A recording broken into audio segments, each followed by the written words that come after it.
and it'll tell us we are live. Okay. Um, hello, hello, hello. Hello. Hello, Barry. Hi Hello, there. you're here. We'll wait for a few people to come on. Usually takes a little while. There's already people who are watching. There you Please, are. They please let me shouldn't know. wait. What was that, Barry?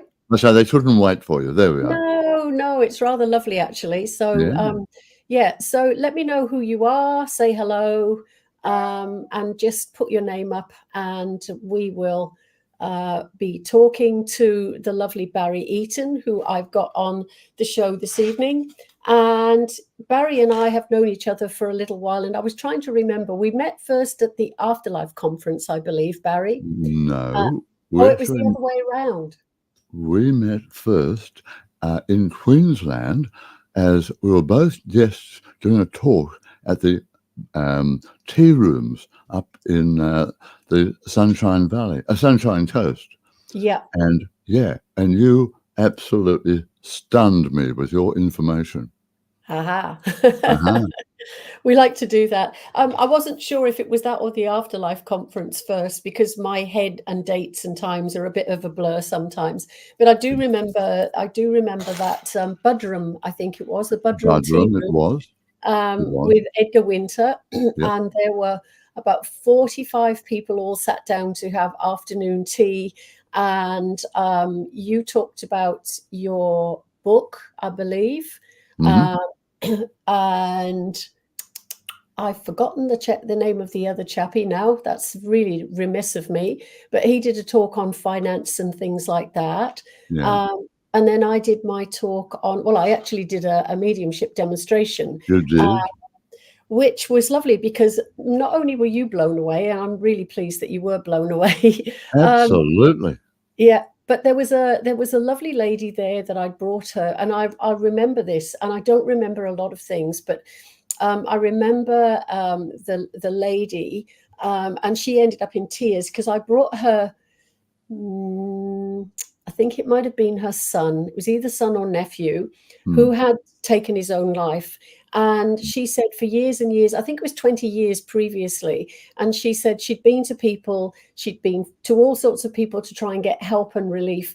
And I got a message after that event to say that whatever it was you said to my mum, auntie, whatever she was, see, I got a terrible head for information, but whatever you said, it put her mind at rest and put her mind at ease that he was Hmm. there and he was with her and he was blah, blah, blah.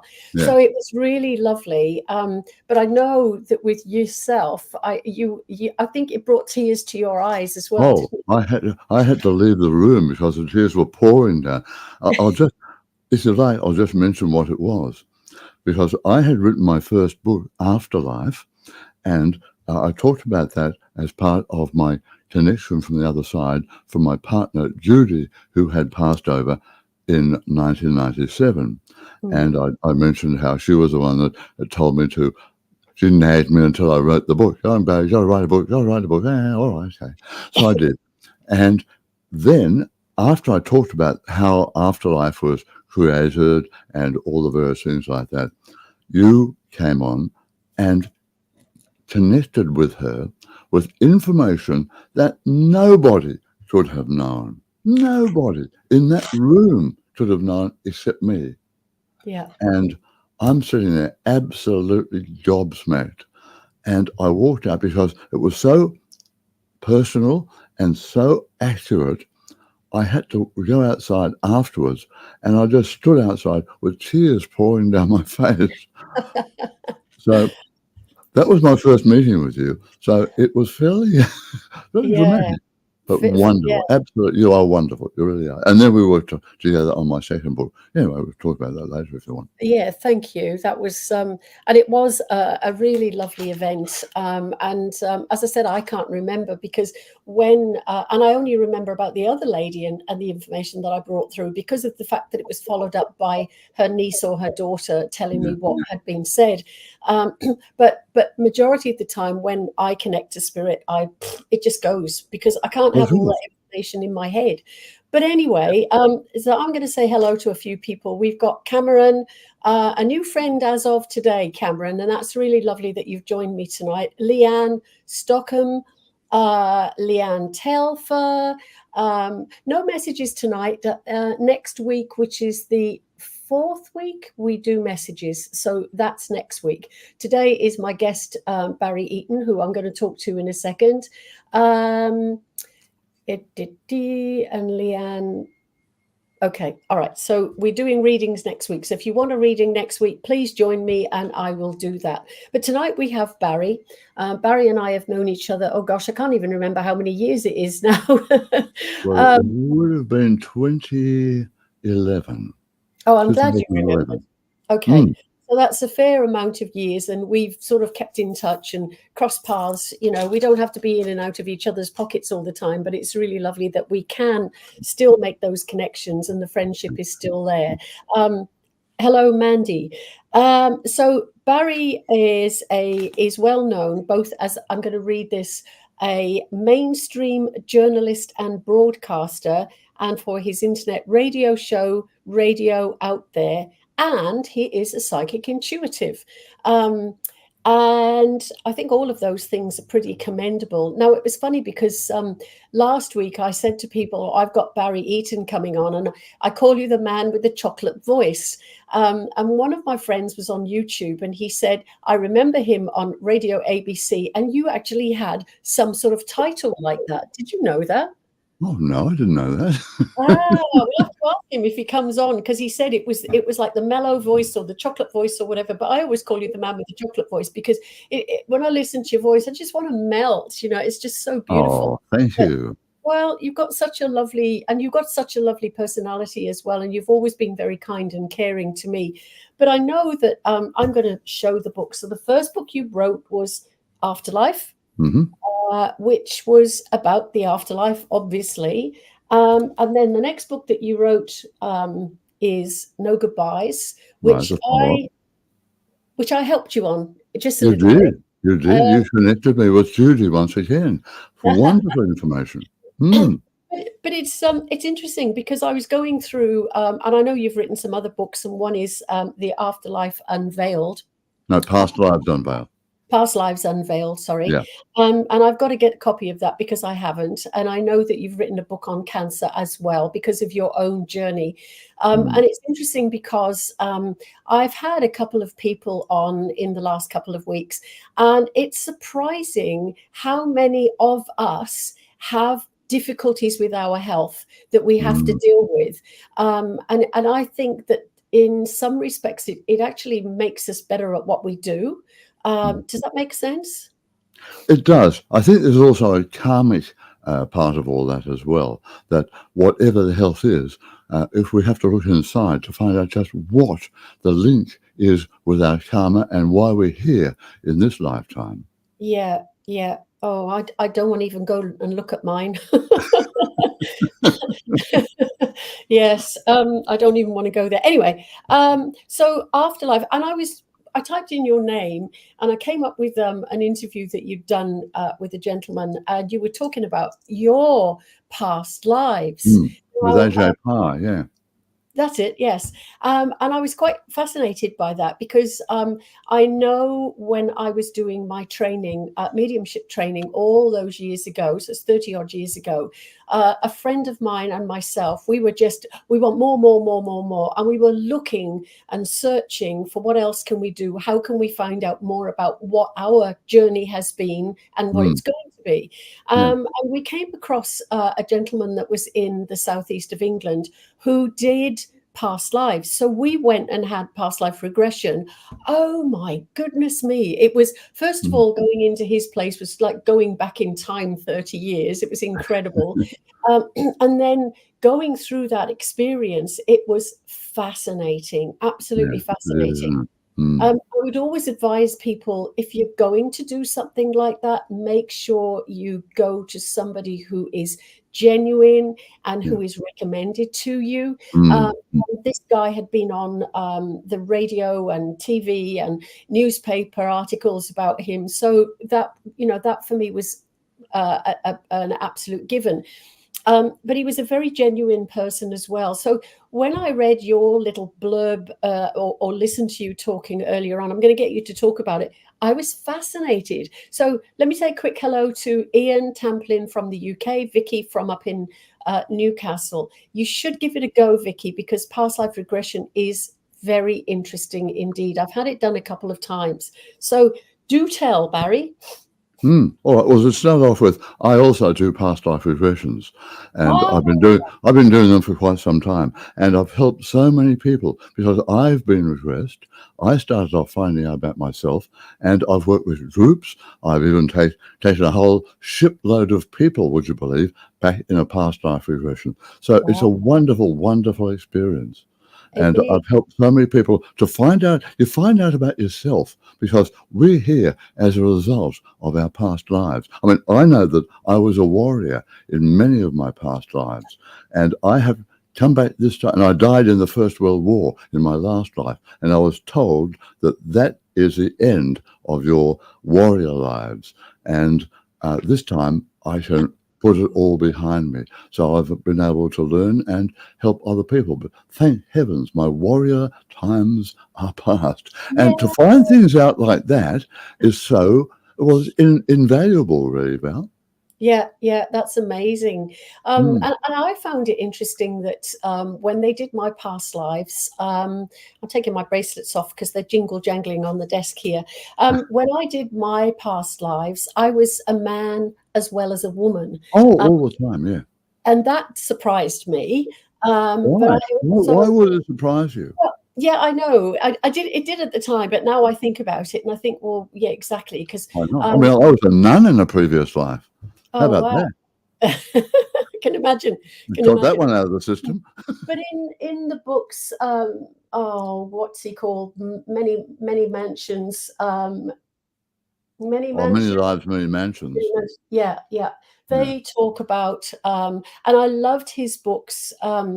Gosh, I loved his books in that he wrote about sort of Jane and Fred, and Jane and Fred were coming out with stories. It was Elizabeth and somebody else actually, but anyway, I'm going to go Jane and Fred, Oh, really? and they were coming out with stories, and they crossed over, they overlapped, and he had two clinics, one on the East Coast and West Coast of America, and he tried his absolute utmost to bring these people. He was a psychologist, and he was trying to bring these people together because he thought they should meet because they'd obviously been in past lives many times, and he couldn't do it. But as luck would have it, they were both traveling, and their planes got grounded because of snow, and they met in an airport.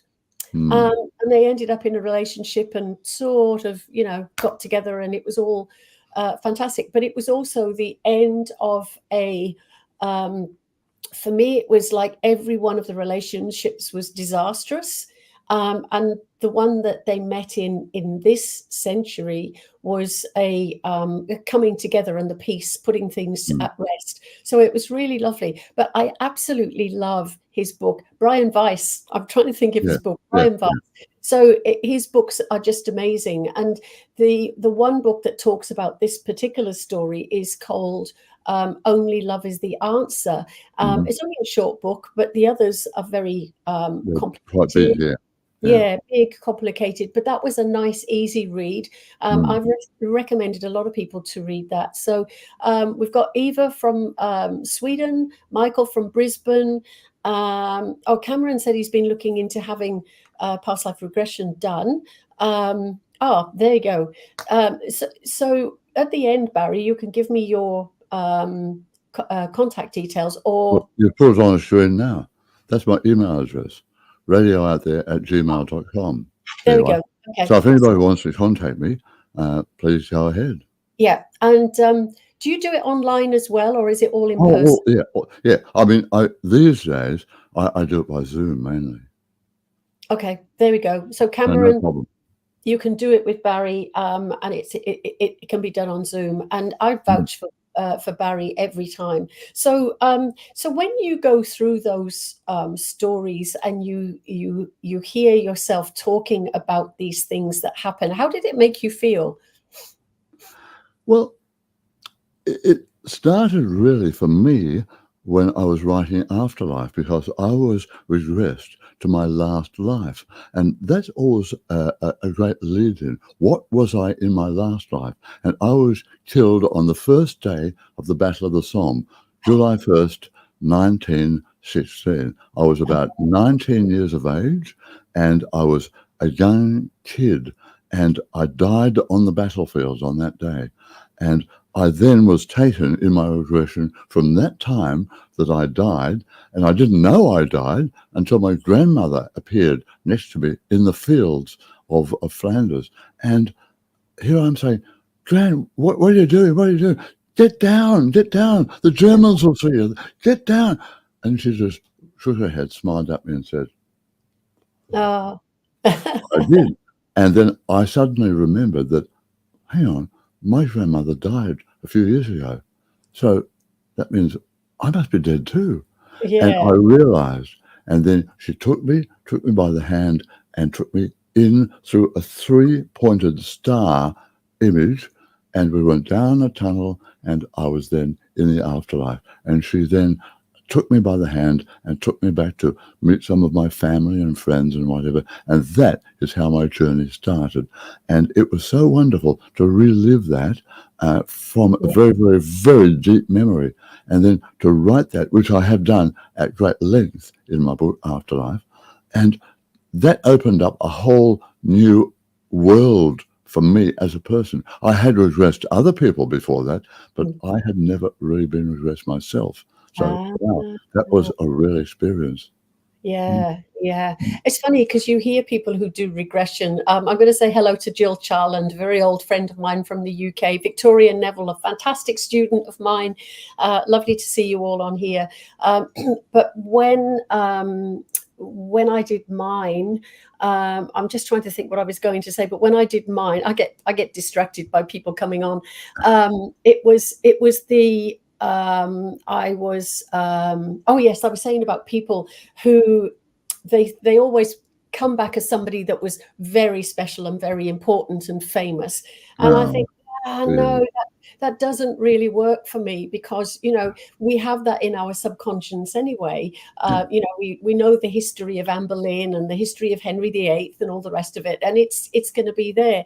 But I know that one of the lives that I came back in, I actually died in childbirth, and it was the time of the Crusades, and my husband and my father were away in the Crusades, and I died and they weren't there. And it was, I remember having my hair brushed, and I'm in this brocaded dress. It was really, really heavy.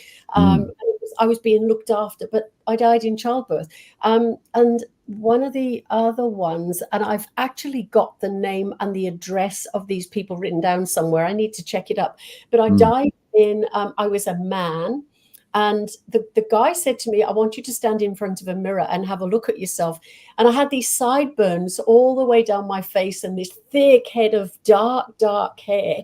And I had a long frock coat on. And apparently I was a banker in Bristol, and I have the name of the street. So I desperately want to go and check that out, but to see if it's like you've done, to see if it was a real person. But it is fascinating. When you check it out, I went back to France after I wrote Afterlife. I went back to where the Battle of the Somme took place and where I died. And I wrote that as an afterword in Afterlife. And I stood on the mass grave where my body in my last life was. And as I stood there, I was told, because I'm also a medium, I remember that as well. I was told by my guide, yes, you are there. This is where you ended up as Brian in your last life. And when I stood there on the grave, the emotion that took me over was quite amazing, because I was there with some of my friends, and I looked around at some of the gravestones, and we were all 18, 19, 20. We were little kids. I mean, thrown out into a maelstrom of steel and horror and rats and lice and mud and, oh God. I mean, but to relive that and go through that experience made me appreciate just why I had to give up being a warrior for all those past lives before that. So it was a very, very strong message. And that's what does come through, I find, when you're doing past lives. The messages that come through that help you in this life. And that's what it's all about. It's not just a Hollywood trip down a time tunnel. That is not the reason for doing regression. It's to find out who you are. What is the progression of your soul and how it can help you to help yourself in this lifetime. So that's my way of approaching it. Because every time we come through, I just want to say to Therese Chesworth, hello. Julia from Bulgaria, how lovely to see you. But I know they're from all over the place, which is really lovely. But every time we come through or into a new lifetime, we bring a little bit of that previous lifetime, I think, with us. And it's like a stamp, isn't it? You can't get rid of that stamp. It's a DNA stamp or whatever you want to call it. Oh, look at that. I don't know what happens to my computer, but when I do something that's really nice or good, it puts a thumbs up. Oh, there you are. Somebody up there likes you, Val. I love it. I love it. I love it. But to think that, and also, to think that this lifetime is the only lifetime, then that's silly, because the world, exactly. The world has gone on for eons and eons and eons. And there's going to be a little bit of us in all of those lifetimes. Some of us are new souls and we are coming through for the first time. But I believe, especially when you look at the world now, I think there's an awful lot of very, very old souls. And I'm also looking at, and I don't know what you think about this, but there's a lot of people who are, it's like whoever is up there is throwing the book at us in this lifetime. And we're really going through everything. And it's almost like this is the last time you've got to come here. Let's make sure you've got the message. And then we can go off and do whatever it is we do in the spirit world and be quite happy. Yeah, that's very true. I think there are a lot. I mean, most people have lived many, many, many lifetimes, but there are new souls, and quite a few from my research that are coming through who have lived on other worlds, and they're coming here this time. And that's why some of the young people are finding it very hard to adjust to our vibration on this planet, because we vibrate at a very, very low level. And when we leave the body, we go into a higher vibration rate. Well, a lot of other worlds are much higher vibration than us. So they have to come here. And that's one of the reasons I think that why we're having so many young people on the spectrum now, because they are finding it very, very difficult to cope with the density of life on Earth. And so they're here to learn. They're here to help us. But the older souls, the ones who have been around the block many, many times, yes, we are being given, I believe, the opportunity that we don't have to come back, that we can learn our lessons, clear our soul, clear everything, all that past karma, and then move on so that we can, as you say, go to whatever the next stage of our existence is, because it's not just ends like that. You don't end up with a cloud and a harp and everything like that. Off you go, bye. No, that's all fantasy stuff. We are ongoing until we eventually, and who knows when, we are reconnected with Source, and which is pure energy, and we are absorbed back into Source. But they may be eons away. Who knows? Yeah, exactly. And it's interesting because you've touched on two things that I'm quite interested in is children on the spectrum or people on the spectrum. I believe that they are also very spiritual and very psychic. And very intelligent. And very intelligent. And the reason that they seem on the spectrum is that they've been here a million times. So they're bored. They don't want to learn algebra and, your times table or anything, because they've done it and done it and done it a million times. But I know from the children that I've met, I've had so many parents who say to me, oh, my children's a real nightmare, as ADHD or whatever. I can't cope. And I say, can I talk to them? So they bring their children along. And I remember one little boy, gosh, he was 8 years old. He was gorgeous. And I said, oh, mum tells me that you see people like I see them. He said, yes. So I said, so what do you see? He said, well, they're in here at the moment. And I said, where are they? He said, they're under your carpet. He said, they're frightened to come out because they think you're going to be scared. So I said, I'm not scared, so invite them out. And then they sat on the settee with us, and it was just incredible. And then this young boy, I was drawn to my guitar, which was sitting there, and I said, oh, are you musical? He said, I'm trying to learn the notes on my mum's phone. So I said, you got an instrument? He said, no, I'm saving my pocket money for a piano. It just melted my heart. So and I had an electric keyboard, and I gave it to him. And apparently a couple of months later, I bump into his family, and they say, oh my gosh, he is playing. Fantastic. So they are very, very clever, but it just needs, and I know some people find it difficult to deal with them. But the other thing that I wanted to say, Charm Murphy, lovely to see you back here again. Rosemary, my beautiful friend from South Australia. Mikali says hi, Barry. So she obviously knows you, Barry. Hi. Ian says, I've been told this is my last time here. Mikali said she wants to do another lifetime. And Mel says, hello, everybody. That's really good. But the one thing, I wasn't going to talk about this, but I wanted to, because you said about the way we're progressing in this lifetime. What do you think about the third and fifth dimension?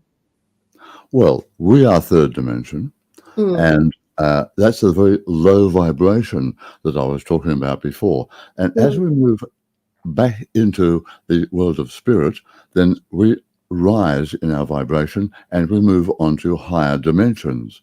And that is why the fifth dimension is basically where most of us end up at, because there are many levels, as you probably know, in the afterlife, and main levels where majority of us go to a place identified as the plane of illusion, where we are basically reliving our life here, very, very similar, and we can create with thought, we can communicate, whatever.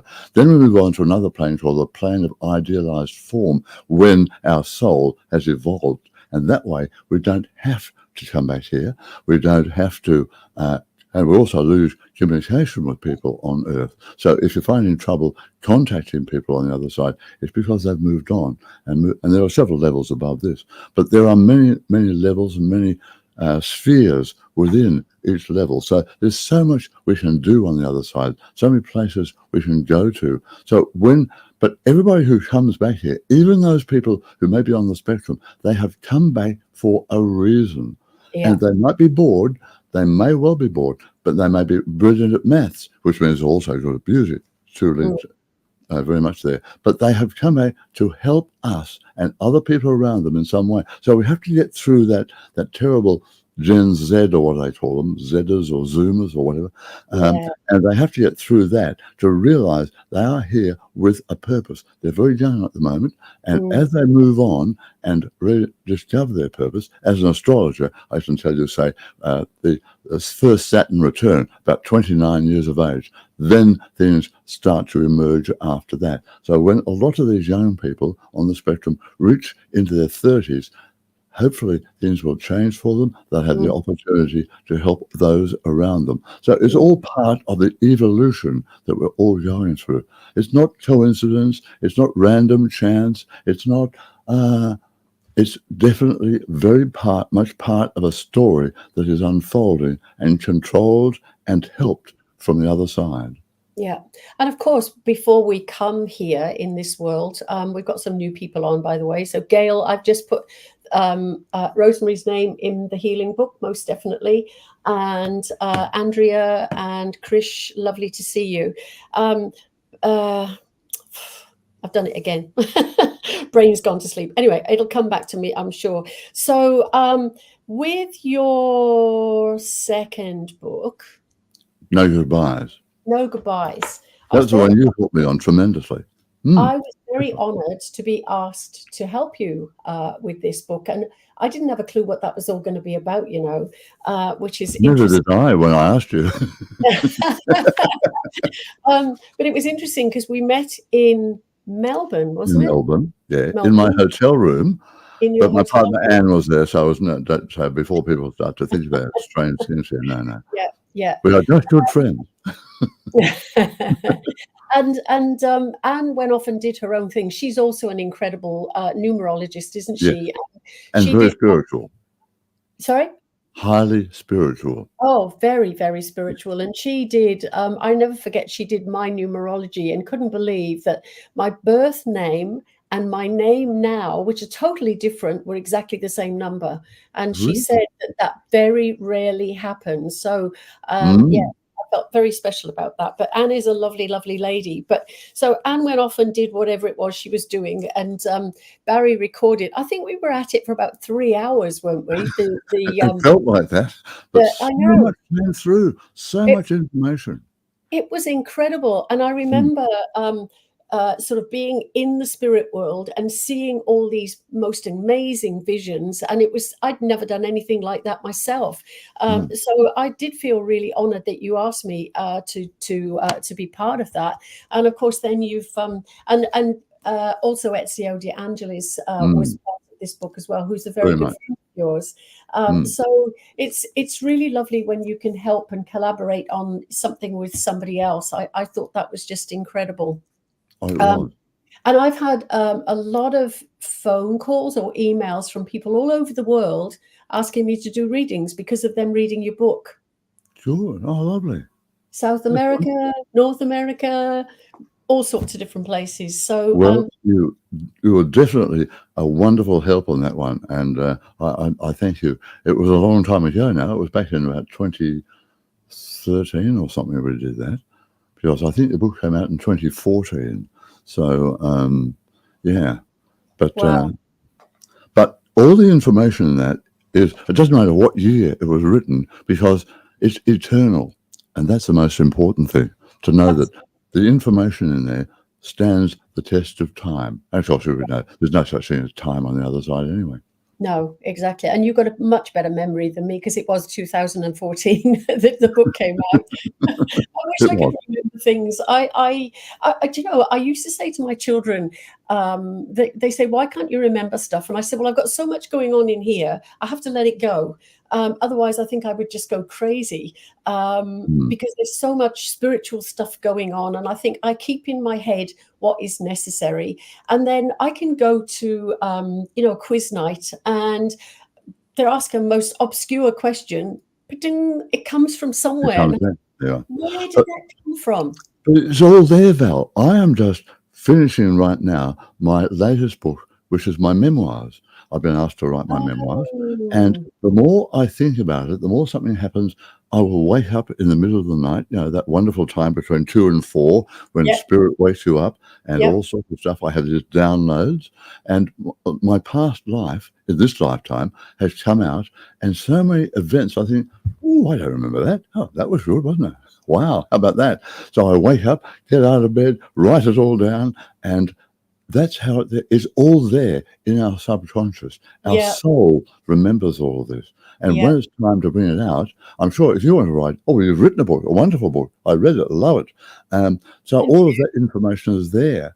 So, yeah, it's all there for all of us. We just have to learn how to tap it. And that's what we do with the past life regression. It's all Yeah, there within. So yeah. there we are. And also learning how to do mediumship itself or psychic work. That's about tapping into the abilities that we've been given. And that's Mm, the thing that I forgot a little mm, while ago was before we come into this lifetime, we're up in the spirit world as spirits, and the spirit people, whoever they are, that decide that we have to go and learn this next lesson, they send us back here, and they say, right, that's the parents you're going to go to. And when I actually got told that I was going to choose my own parents, I hope they're not listening. I remember thinking, what would I choose them for? But I'm sorry, but I now know why I was to choose them. there you are. I absolutely know, and those lessons were really invaluable. Mm, I think, a lot of people will say, "Why would I choose this life?" And I've heard so many people say that to me. But it is really important because it is all part of that progression that's of right. the soul. So every time we Mm, come in, we go on the next rung of the ladder. We're working our mm. way up the ladder. And if in this lifetime we don't achieve that lesson, we have to come back and do it again. The And destiny can go over many lifetimes. Yeah, yeah. Right. I know with myself, I've said, if they send me back again, I'm coming up there with boxing gloves on and I'm going to give them a hard Put your time. running shoes on instead. No, I'll just put my high heels and boxing gloves on. That'll do me, and I'll sort them out. But you think, oh, would I want to go through this life again? And my answer to that is no. And I'm sure if I talk to a lot of people, they would probably say the same thing, because life is not always easy, is it? We don't have all the answers. We But don't. why would it be easy? Why would we be here? No, seriously, why Exactly. would we be here if it was all champagne and roses? We Yeah. wouldn't learn, we wouldn't grow, we wouldn't evolve. So we're I, here. Earth is just a school, and we're yeah. here to learn and make mistakes, but to learn from our mistakes. Yeah. I wouldn't mind some champagne and roses every now and again. Ah, I'll send you a rose over in the mail, all right? But yeah, you're right. It's all about if we don't have those experiences, then we can't learn and progress and move Yeah, forward. And no, that's what this is all about, that's obviously. right. Mm, mm. Yeah. Yep, sure is. And that's where Well, past lives is wonderful, because yeah. it shows you how you have progressed and what you have learned and what you haven't learned and why you've come back in this lifetime and what you need to do in this lifetime. That's all linked with past lives. Yeah. And then when we have our soul contract in this lifetime, we have things we agree to do. And we have to learn to tap into that and understand that we have agreed to meet with your parents. Well, you have agreed to meet with your parents. I haven't, but I've had my parents and the various people we come across. Some of them are soulmates, and some of them who are our enemies in this lifetime can be part of our soul family, because we're here to learn from each other. So it's over there. I'm in touch with I work with about 100. A group of 100 spirits, and they've helped me out with all my books. And they refer to this as the tapestry of life. And think about life as a giant tapestry. And Yeah. it all falls into place then. Yeah, it certainly does. And you talked about a soul family. I was fascinated when I first found that out. Hello, Lorraine, over in South Australia. Uh, that we come together as group souls. So Mm. in this lifetime, Barry, you're my friend.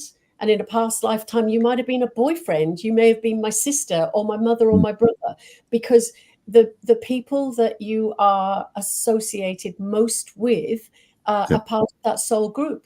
that's right. Yeah, very much. And it's lovely because I think one of the regressionists asked me, did I recognize anybody in my family from my soul group? And the only person at the time that I could recognize was my grandmother on my dad's side, who was a tea leaf reader and who's Mm. worked with me since I was 7 years old. And I thought that was fascinating, that she was the only person that I recognized in my soul group. And I know that every single one of them have been part of that soul group, but Mm. I didn't recognize any of them. So, or where But what about your gran that you write about in your book? And we're going to they, talk about this on my radio program too. yeah, Your gran was there from when you were 7 years of age, yeah, that's and the one. yeah. So, she's the one you're referring to She's right the now. one. Yeah, yeah, yeah, Ah, okay. yeah. Well, that's a wonderful story. Yeah. Well, she's brilliant, because every time I get up on platform, people say, oh, there was an old lady standing by the side of you. Yeah, yeah. And they give a description and it's her every single time. Yeah. And even my son, I mentioned this in the book as well. My son, when he was about 4 years old, he woke and he told me about the lady that came to visit him from his light in his ceiling. And it was her. He'd never, I mean, she died when I was 7. My Mm. son's 4. I can't remember. I was probably about 25, 26. And he described her absolutely perfectly. Mm. And the colors, my brothers and sisters, we all saw her in orange. Mm. I know the colors are significant, but he did as well. And I said to him, does she frighten you? He said, no, she just holds my hand and talks to me. But he had Oh, to have the light on every night after that. And he's now in his 40s, and he recently wrote a song, because he's a musician, and he wrote a song about that experience. And I thought, oh my gosh, my son's admitting to the fact that he sees dead people. And I just thought that was really beautiful, mm. to have come to a point in your life where you can actually say, I'm not frightened to say this anymore.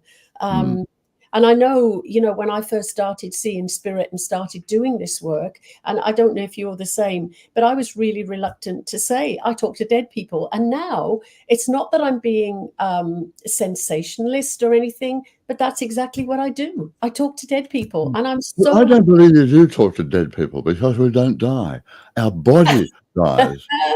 And we live on. So talking to dead people means you're going to dig somebody up out of a cemetery and say, "Hello, what are you doing?" So we talk to souls in the afterlife. Yeah. Sorry about that.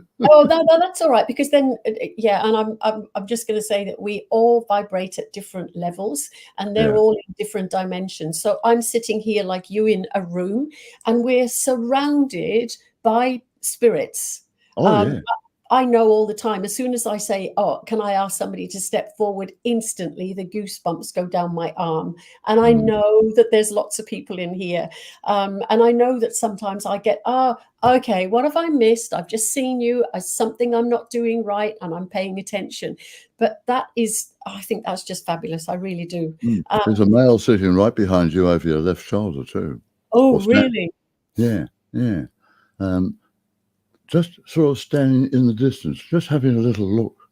Yeah. And That doesn't surprise me. An older man. He's wearing a shirt, and I think he might have braces on. Yep. Does that ring a bell to you? Yeah, it does actually. Yeah, the braces, most definitely. Yeah. Well, he's over there, keeping an eye on you. Yeah, and he would do, because he was very protective. That's actually my grandfather on my dad's side. Yeah, I thought it might be. Yeah, and he was more like a dad, because we lived with him. And he was very kind and caring, and always had the braces. It was quite funny. Yeah. But anyway, he's there, keeping an eye on you. But he's got a very nice smile, a very soft smile. And that's exactly what he would have had. Yeah. Right. Yeah. So isn't it amazing? We can do medium readings like that from one side of Sydney to the other. Well, and one side of the world to the other. And one side of the world to the other. Yeah. A lot of people wouldn't realise that, but we can do it. Yeah. Well, it's interesting, because before COVID, I was doing all my work in person. I didn't want to do online stuff because I didn't think it would work. Yeah. And then COVID happened, and it was a case of, do you work online or you don't do any work at all? So I did change to doing all my work online, and it worked so beautifully. So Spirit stepped up, and they knew that they had to do this in that particular way. So it's really, really good that they can do that. But it is still energy, isn't it? It's still energy. Everything's energy, and energy cannot be destroyed. That's why we never die. There you go. So I'm not talking to dead people at all. So I'm going to say hello. Ezio De Angelis told me that when we worked together doing some stage work many years ago, and he told me that same thing. He said, "No, you can't talk to dead people because, as I said, you're talking to a live spirit." A spirit person, yeah. I'm going to say hello to Mario and Robert. Robert, please tell me, because you mentioned that Barry had the title of, I said, a chocolate voice, or a voice like chocolate, and you came up with the title that he had when he was actually working for the ABC. So if you can come up with that, I'd be really thrilled, because I did tell Barry about it. So your third book was... my third book was called The Joy of Living, when I had throat cancer, and about 10, 12 years ago. And I got through that by combining mainstream and spiritual ways of doing things. And I was told I would be okay. I was looked after. I was given advice from my guides and told that I had to do that. Everybody thought in my family, oh, he'll go up and live in the mountains somewhere, we'll never see him again. But I was told, no, we want you to write a book. And I did it with my partner, Anne, and tell us about how you got through cancer. And you combined holistic and mainstream. So I did that. And what was the title of that book again, Barry? The Joy of Living. Postponing the Afterlife. That was the subtitle. I love that. I'll And send you a copy of it. that is a great book for anybody that's going through a cancer journey, because it is a journey, isn't it? Tell me about it. I see. Yeah, I know you've really gone through it, and Right. it was not just. Yeah, I was going to say you had skin cancers as well as your throat. No, I had cancer in the mouth 15 months ago. Yeah. So that's why my chocolate voice is sometimes gets a bit a few peanuts in it, I think. But anyway. But it can be peanut butter, and peanut butter's lovely. So That's right. So what are you doing? Excuse me. What are you doing at the moment? Well, as I said, I'm putting the very, very final touches to my memoir, which is called Twists and Turns. And then in this week or so, I'm going on the hunt for a publisher. So we'll wait and see what happens. So if anybody listening to this knows of any publishers, please let us know, because Barry's on the lookout. Yeah. Have you thought about? I think I might have mentioned this to you, Scott Alexander King, because he does books as well. Yeah, I know Scott. Yeah. Okay. Okay. So your memoir would be, I should imagine, extremely interesting with all the things that you've done, working on the radio, working as a journalist. You must have seen some incredible things. Oh, yeah. I've been part of history on a couple of things. But I also trained in the theatre. I'm an actor as well. So I started off. Yeah. I started off in the theatre and then went into broadcasting. And I still do a bit of it. I have been doing acting. I don't do any more these days. But I combined both of them for quite some time. And then I went to radio and TV because it's a lot easier to make a living on broadcasting than it is as an actor. In this country anyway. So then I combined that until I had my spiritual awakening in 1991. And I was told then that I would move in a whole spiritual direction. I was told on air. I was doing a radio program on Sydney's #1 commercial radio station, and I was working with a psychic, Diana Shaw, her name was, and she forecast on air one night. She said, "Oh, you'll be doing this sort of thing yourself very soon." I said, "Oh, come on, Diane.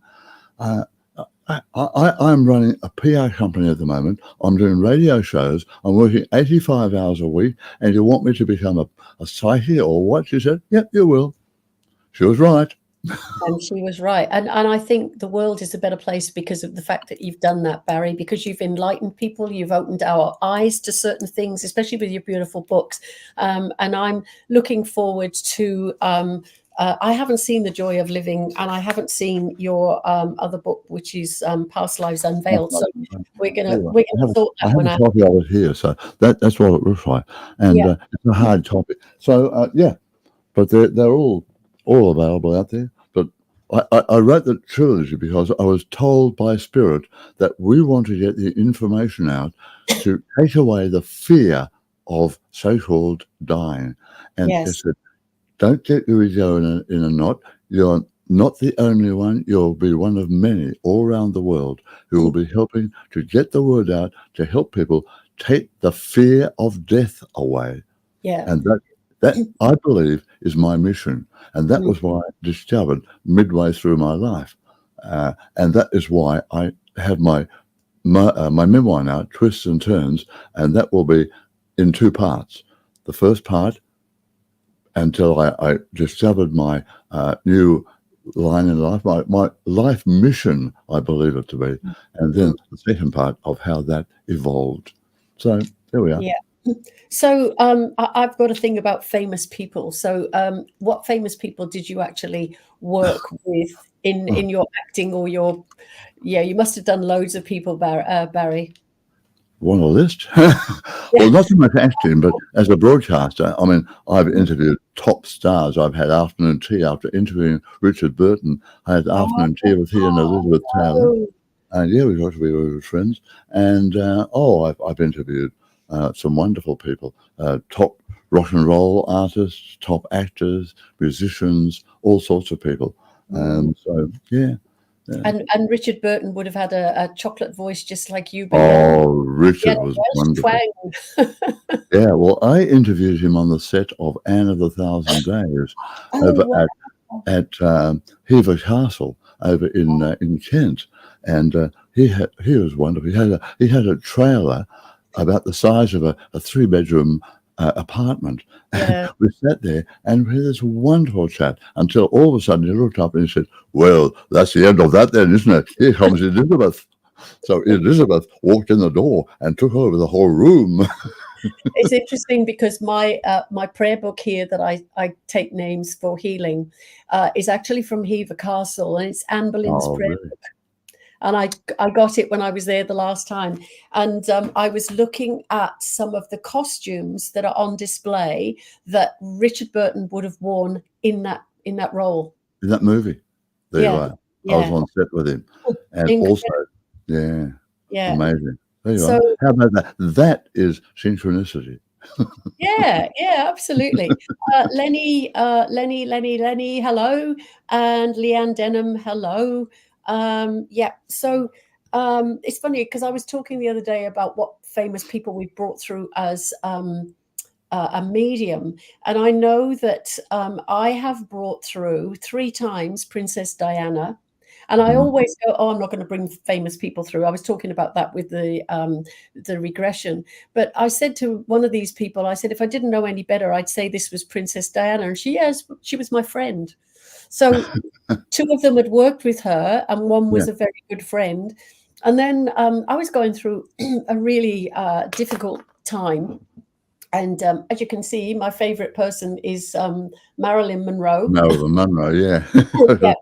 And I thought, I feel really unhappy. So there's me lying in a bath of bubbles with a glass of champagne. And all of a sudden, Marilyn Monroe's by the side of me. And I thought, oh, my goodness me. But it was really lovely because it was like she was sharing her sad times because I was going through sad times. And it was like she was helping me. It was just absolutely wonderful. So have you brought any famous people through in your guise as a medium? No, I haven't, but I am connected with a very, very famous actress. But she's asked me not to mention her name, so I won't. But she was one of Hollywood's top people, and she was helping me from the other side so much. She's wonderful. That is beautiful. I love the fact that, even when we go, we can still be around to help people. And that is important. At the moment, and I talk about this a lot, I'm creating memories. So I'm spending as much time with my family as in my granddaughters and my daughter and son-in-law, obviously, and friends, but creating memories. So I know that my granddaughters in, however many years when I decide to pop off this mortal coil, oh, do you remember when Nan did this? And do you remember when we did that with Nanny? And, and at the moment they're going through a phase of making fun of me, which I think is hysterical. Steve Conrad, you're in trouble. He said that explains the blondness. Good evening, Val. Yeah, Dennis Barnes, lovely to see you. Yeah. But now, if you're into Marilyn Monroe, I do a podcast for Showtime as well. And on my program on air right now, one of my favorite songs from Marilyn Monroe, "Diamonds Are a Girl's Best Friend." Is that your song too? Oh, I like the one that goes doo boo be doo. I think that might be the same song if I think about it. I think it might be. I think that was from Gentlemen Prefer Blondes. That's wonderful, it, wonderful movie. And one year somebody bought me the full set of Marilyn Monroe films. And oh my gosh, I absolutely love them. And people think that she was a dumb blonde, and she wasn't. She was a very clever. Oh no, she was no dumb blonde. No, she was not a dumb blonde, and neither am I, Steve Conrad. Anyway, all right. So I'm just going to do I'm very excited actually because I've got some new work coming up, and I've been invited to headline some work in Melbourne, Brisbane, Sydney, Canberra, Adelaide, and along with that, I'm doing. So that is a psychic fair, but it's different. It's done differently. And I'm also going to be in the Macedon Ranges at something called the Romsey Hub, doing a demonstration plus a workshop and readings. And this is all at the end of April. They'll all be on my website very shortly. And then I'm going to the Mornington Peninsula on that same tour. and I'm going to be at a retreat, and it's called The Beat of Your Drum, and it's a spiritual awakening yoga retreat. But Val Hood is doing a mediumship demonstration between 4 and 5 o'clock, and that trip also includes Canowdra, the balloon festival. So I'm actually doing a show up there, but I'm doing it to raise funds for my beautiful friend Brett's got a niece who is a hammer thrower. She's 16 years old, and she will be in the 2032 Olympics. She is incredible. So it's a fundraiser for her. I can't believe she throws this thing, and but she's beating all her personal bests at the moment. So that's going to be quite exciting. But yeah, and I'm still doing readings and house parties, and which I love. You know, it's funny. I don't know if you've done this, Barry, but a couple of years ago, I was really disillusioned with my work, and I wanted to walk away from it. But do you think Spirit would let me? It's almost like, no, you're staying. You're not going anywhere. We need you here. So, okay, all right, I'll get over my hissy fit, and I'll just behave myself and do the work that I'm supposed to do. But it's not always easy, is it? No, it's not. It's not. But we're here to do it, and there'll be plenty of time to rest later on when you get that harper and cloud we talked about before. Oh, I don't think we'll be resting, because we'll still be here bugging the people like Steve Conrad, saying, "Oi, you!" But I just think it's beautiful. Yeah, no, we're very lucky. I think we're very lucky in the work that we do. I feel very blessed that I met you, Barry, and that we've become friends. And you asked me what format was tonight going to take. I went, just a chat, and I like that informality. I don't like formality, and it's been really lovely. So, oh, by the way, you haven't been introduced to Edith Ethel standing behind me, by the way. I was wondering. Yeah. It's my tailor's dummy. And my grandmother, so she got named by my granddaughters. And what my granddaughters didn't know was my grandmother, who was a tailoress, was called Edith Ethel. Ah. And they gave her name. So how weird is that? Well, it's not weird at all. Edith Ethel, wow. Yeah. I know my girls are very, very connected to Spirit, and we have lots of in-depth conversations about death and dying and things like that, but in a really nice sort of way, not in a heavy way. Yeah. Somebody else has Marilyn's movies. Mikali said she'll come to Romsey. Oh, fantastic. Cameron, this has honestly been one of the most enjoyable, informative chats I've watched in ages. I've learned a lot. Thank you to you both. How lovely is that, Cameron? Thank you so much. Good on you, Cameron. Yeah. So we've done a good job, Barry. We've spread our knowledge a little bit further. Well, that's what it's all about. It is. It's, I believe that I worked this out a while ago.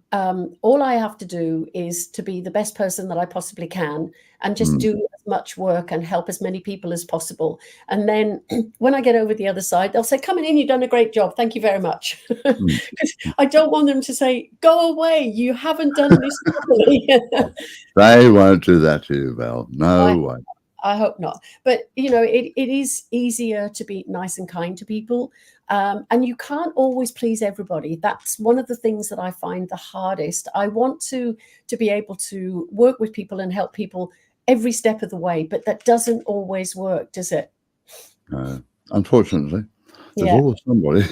Yeah, there is always somebody. We won't go there, though. No. We'll stay on the positive side. Yeah. Absolutely. Well, Gail has just said Adelaide. I'm coming to Adelaide. So that's going to be in October, early November. So watch out for that one. I'm working on all the programs at the moment. Canberra will be next year. Melbourne is twice this year. So that's going to be July as well as April. So I'm quite excited about all of that. Eva, if we get a chance, we'll come to Sweden as well. Because Eva is in Sweden. But Barry, Oh, excuse my throat again. It's been really a pleasure talking to you, and we look forward with great delight to your new book, Twists and Turns. I've got two to add to this collection because I am missing two. I didn't even realize, Barry, until I was doing some research on you and thought, oh, how did I miss those? And you normally keep me up to date on those sorts of things, so I will go searching. Well, thank you. It's not a problem, Lorraine, that you were late. You always make it when you can. Give our love, please, to Anne, and I will try my best to come up and say hello and have a cuppa and a meal with you. That would be good. Really nice. That would be lovely. Lovely. Lenny has just said, when I start pushing up daisies, I want Highway to Hell played at my funeral. Oh, dear. I love it. The choice of music that you want to have playing. Well, that's a thought, isn't it? What would you like? For years, I used to say, I want the Frank Sinatra song My Way. But I thought, nah, that's a bit egoish. So I don't know what I'll have now. I think I would have to go with that Marilyn Monroe song. What, Diamonds? Yeah. Our girls' best friends. Our girls' best friends. Yeah, that'd be. I'll have to check up whether that Boo Boo Be Doo is the bit. I'm sure it is. But anyway, Steve, yes, I'll see you at Newtown. I'm on live tomorrow doing Newtown's service, apparently. I must remember, I got a head like a sieve these days. But yes, everybody's saying thank you for a great night. Lorraine's going to have Bat Out of Hell. My ex-husband's call tone for me was the Bat Out of Hell. Knocking on Heaven's Door is Ian's one. I love it. Okay, so there's a lot more to this spiritual stuff than meets the eye, and there's a lot more interesting facts and interesting people that you meet.